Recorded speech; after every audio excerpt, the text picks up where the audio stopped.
अब बेटा कुछ वजूहात हैं या कुछ इश्यूज़ हैं कि जब हम ये काम करते हैं तो हमारा डेडलॉक अकर होता है। यानी ये कुछ 4 कंडीशंस हैं, जब इनमें से कोई एक कंडीशन या चारों कंडीशंस इकट्ठी इस्तेमाल हो जाती हैं, ठीक है, तो उस टाइम हमारा डेडलॉक अकर हो सकता है।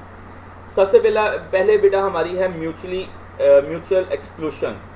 म्यूचुअल का मतलब होता है बाहमी, एक्सक्लूशन का मतलब होता है कि उनको इस्तेमाल में लाना।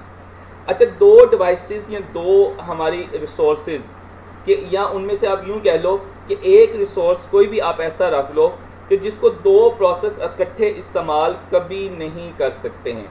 कोई भी ऐसा एक हार्डवेयर या कोई भी ऐसी एक डिवाइस जिसको दो प्रोसेसेस कभी भी इकट्ठा इस्तेमाल नहीं कर सकते हैं, अगर तो हमारे सिस्टम में कोई ऐसी डिवाइस मौजूद है तो उस केस में हमारा म्यूचुअली एक्सक्लूशन का एरर आता है। यानी कि एक डिवाइस उसको इस्तेमाल कर रही होती है और दूसरी डिवाइस वेट पे होती है कि कब पहली वाली डिवाइस उसको रिलीज़ करे तो मैं उसको इस्तेमाल करना शुरू करूं। यानी कि उस एक चीज़ को दो डिवाइसेस इकट्ठे इस्तेमाल नहीं कर सकते हैं, तो बेटा उस टाइम हमारा जो डेडलॉक का एरर वाक़या हो सकता है। कहता है at least one resource must be held in a non shareable mode, कि आपने किसी एक रिसोर्स को, वो कोई भी हो सकती है, उसको नॉन शेयरेबल मोड के अंदर रखा होता है, यानी कि शेयरेबल मोड में नहीं होता। नॉन शेयरेबल मोड से क्या मुराद है कि अगर कोई एक प्रोसेस उसको इस्तेमाल कर रहा है तो वो कोई दूसरा प्रोसेस उसे इस्तेमाल नहीं कर सकता। It means that only one process at a time can use the resource. Non shareable mode का मतलब क्या है कि एक वक्त में सिर्फ एक ही प्रोसेस उस रिसोर्स को इस्तेमाल कर सकता है। If another process request the resource, the requesting process must be delayed until the resource has been released. अगर कोई और प्रोसेस उसको इस्तेमाल में लाना चाहता है तो क्या किया जाएगा, उसको वेट कराया जाएगा जिसके, और जब तक कि उस प्रोसेस को, उस रिसोर्सेज को रिलीज़ ना कर दिया जाए। मिसाल के तौर पर बेटा आप लोग अपने कंप्यूटर पे बैठे हुए हो और आप लोग वेब कैमरा को इस्तेमाल में लाया हुआ है, ठीक है। अब एक वेब कैमरा को आप लोग इस्तेमाल में लाके वीडियो कॉन्फ्रेंसिंग कर रहे हो, ठीक है। किसी दूसरे कंप्यूटर पे या किसी दूसरे सीपीयू पर भी रिक्वेस्ट जनरेट की जाती है कि इसी वेब कैमरे को इस्तेमाल में लाना है। अब ये जो आपका वेब कैमरा है ये इस टाइम कौन से मोड में है, ये नॉन शेयरेबल मोड में है। क्यों नॉन शेयरेबल मोड में है कि एक प्रोसेस इसको इस्तेमाल कर रहा है तो दूसरा प्रोसेस अगर रिक्वेस्ट जनरेट करेगा तो वो इसको यूज़ नहीं कर सकता है। क्यों नहीं कर सकता है, बिकॉज वो पहले से किसी दूसरे प्रोसेस के इस्तेमाल में और उसको शेयर नहीं किया जा सकता। अब ऐसे तो नहीं हो सकता कि भी दो लोग इकट्ठे जो है वो एक ही वेब कैमरा को इस्तेमाल करके अपनी वीडियो को आगे भेजना शुरू करते हैं, तो वो एक वक्त में किसी एक ही सिस्टम के साथ अटैच होकर वीडियो को इस्तेमाल कर सकते हैं। तो ये कैमरा क्या है, ये वेब कैमरा क्या है, ये म्यूचुअली एक्सक्लूसिव रिसोर्स है, इसको एक वक्त में सिर्फ एक ही प्रोसेस इस्तेमाल में ला सकता है। सेकंड बेटा हमारे पास जो ऑप्शन है या हमारे पास डिवाइस की कंडीशन है वो है hold and wait.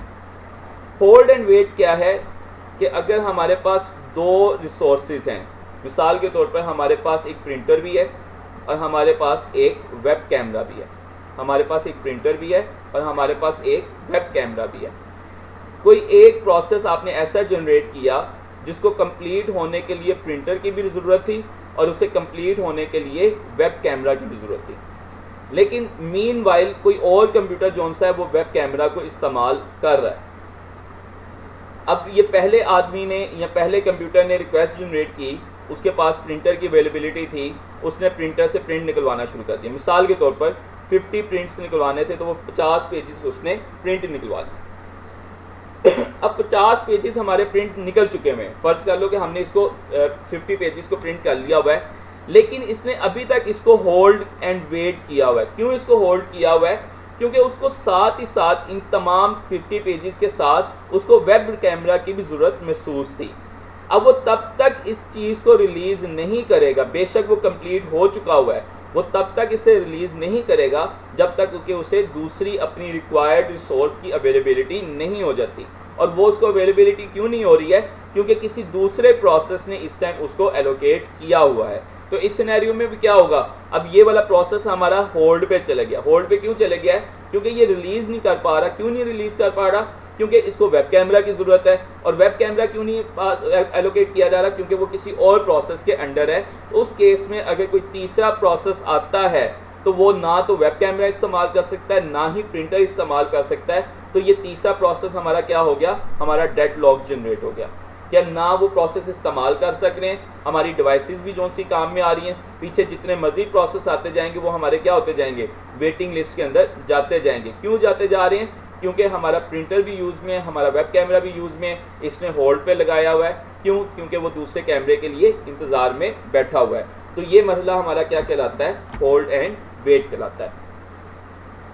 A process must be holding at least one resource and waiting to acquire additional resources that are currently being held by other process। कहता है एक प्रोसेस किसी एक रिसोर्स को होल्ड पे लगाया होता है और वो वेट कर रहा होता है किसी दूसरे रिसोर्स का जो कि उस टाइम इस्तेमाल भी होता है किसी दूसरे प्रोसेस के। तीसरा बेटा हमारा नो प्रीएम्पशन है। प्रीएम्प्टिव हमने पढ़ा हुआ है। नॉन प्रीएम्प्टिव डिवाइसेस कौन सी होती हैं? जो अपने आप को शेयर नहीं करती हैं।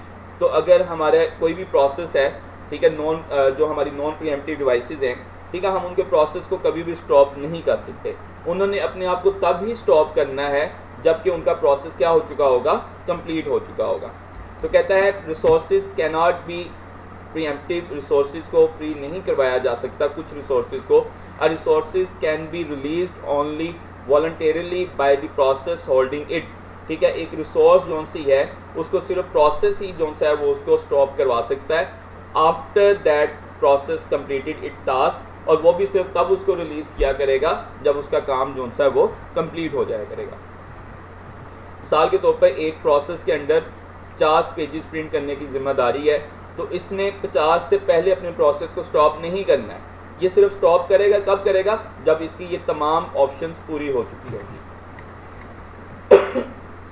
लास्ट बेटा हमारा है सर्कुलर वेट।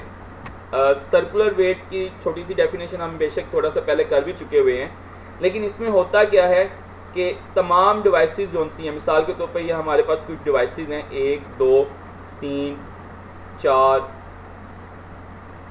5 डिवाइसेस हैं।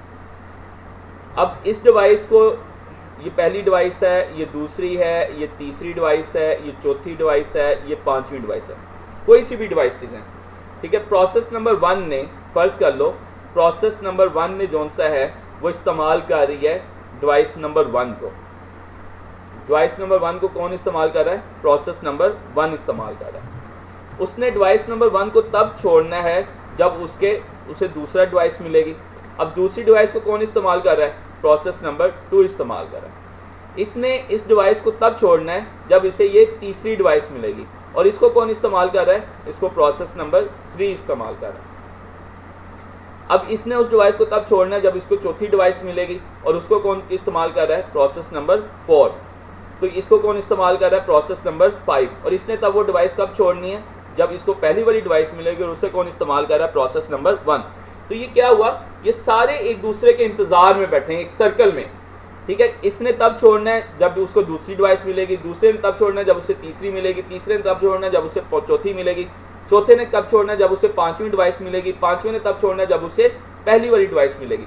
तो ये सारी डिवाइसेस एक दूसरे के साथ सर्कल में बाउंड हुए हैं, ठीक है। कोई भी दूसरी डिवाइस को नहीं छोड़ रहा क्योंकि उसको पहले वाले प्रोसेस ने एलोकेट किया हुआ है। तो इस तरह की कंडीशन को हम क्या कहते हैं? सर्कुलर वेट कहते हैं या सर्कुलर डेडलॉक कहते हैं। अगर आप लोगों को याद होगा तो जब हमने कल परसों लेक्चर के अंदर पढ़ा था तो उस टाइम भी मैंने आपको कहा था कि हमारे पास ये जो कंडीशन आती है हमारे पास सर्कुलर वेट की आती है। कहता है फर्ज कर लो कि हमारे पास कुछ प्रोसेसेस हैं P1 0 से लेकर Pn तक, ठीक है। Of waiting process must exist such that P0 is waiting for a resource that is allocated by P1। कहता है कि P0 इंतजार में उस रिसोर्स के जिसको P1 इस्तेमाल में लाया हुआ है, P1 इंतजार में उस रिसोर्स के जिसको P2 ने इस्तेमाल में लाया हुआ है, एंड सो ऑन। आखिरी वाली जो भी डिवाइस है वो इस्तेमाल में है Pn के, और Pn इस्तेमाल है दोबारा से उस रिसोर्सेज के जिसको P0 ने इस्तेमाल में लाया हुआ है। यानी कि क्या हुआ? ये इंतज़ार में इसके है, ये इसके में, और आखिरी वाला किसके इंतज़ार में है? पहले वाले के इंतज़ार में। तो ये हमारा क्या बन गया? सर्कुलर वेट बन गया। तो इस कंडीशन में भी हमारा सर्कुलर डेडलॉक आता है। होप सो बेटा आज के टॉपिक की आपको समझ आ गई होगी। फिर भी अगर आपको कोई बात समझ ना आई हो तो आप लोग मुझसे पूछ सकते हैं। थैंक यू सो मच बेटा। अल्लाह हाफिज़।